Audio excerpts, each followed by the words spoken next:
श्रीमद् भागवत महापुराण प्रथम खंड।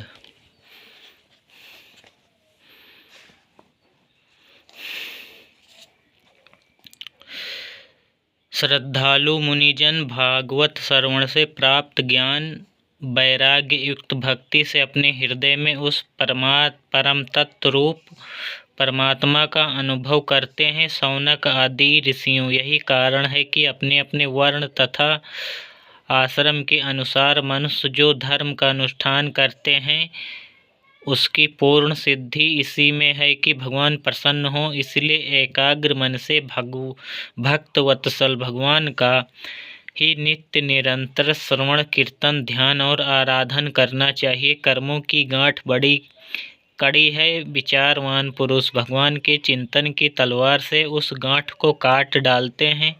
तब भला ऐसा कौन मनुष्य होगा जो भगवान की लीला कथा में प्रेम न करे। शौनक आदि ऋषियों, पवित्र तीर्थों का सेवन करने से महत सेवा, तदंतर श्रवण की इच्छा, फिर श्रद्धा, तत्पश्चात भगवत कथा में रुचि होती है।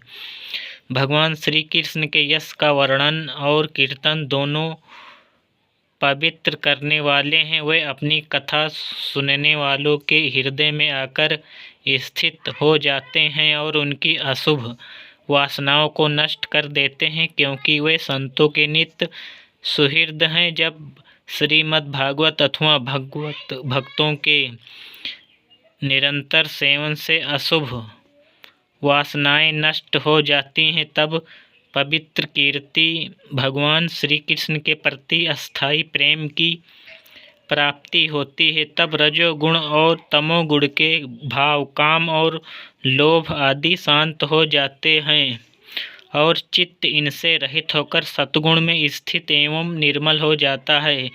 इस प्रकार भगवान की प्रेममयी भक्ति से जब संसार की समस्त आसक्तियां मिट जाती हैं, हृदय आनंद से भर जाता है, तब भगवान के तत्व का अनुभव अपने आप हो जाता है।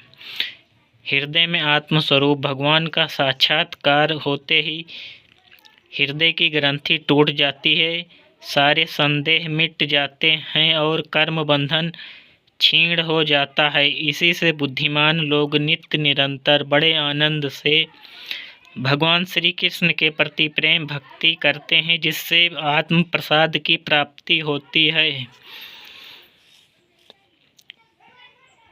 प्रकृति के 3 गुण हैं, सत्व, रज और तम। इनको स्वीकार करके इस संसार की स्थिति, उत्पत्ति और प्रलय के लिए एक अद्वितीय परमात्मा ही विष्णु, ब्रह्मा और रुद्र, ये 3 नाम ग्रहण करते हैं। फिर भी मनुष्यों का परम कल्याण तो सत्गुण स्वीकार करने वाले श्री हरि से ही होता है।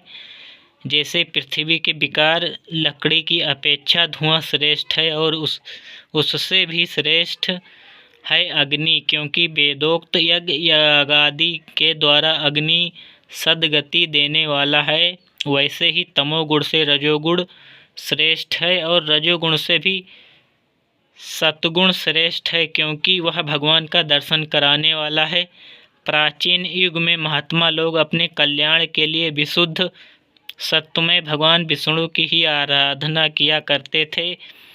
अब भी जो लोग उनका अनुसरण करते हैं वे उन्हीं के समान कल्याण भाजन होते हैं। जो लोग इस संसार सागर से पार जाना चाहते हैं वे यद्यपि किसी की निंदा तो नहीं करते, न किसी में दोष ही देखते हैं, फिर भी घोर रूप वाले तमोगुणी, रजोगुणी, भैरव आदि भूतपतियों की उपासना न करके सत्वगुणी विष्णु भगवान और उनकी अंश कला स्वरूपों का ही भजन करते हैं।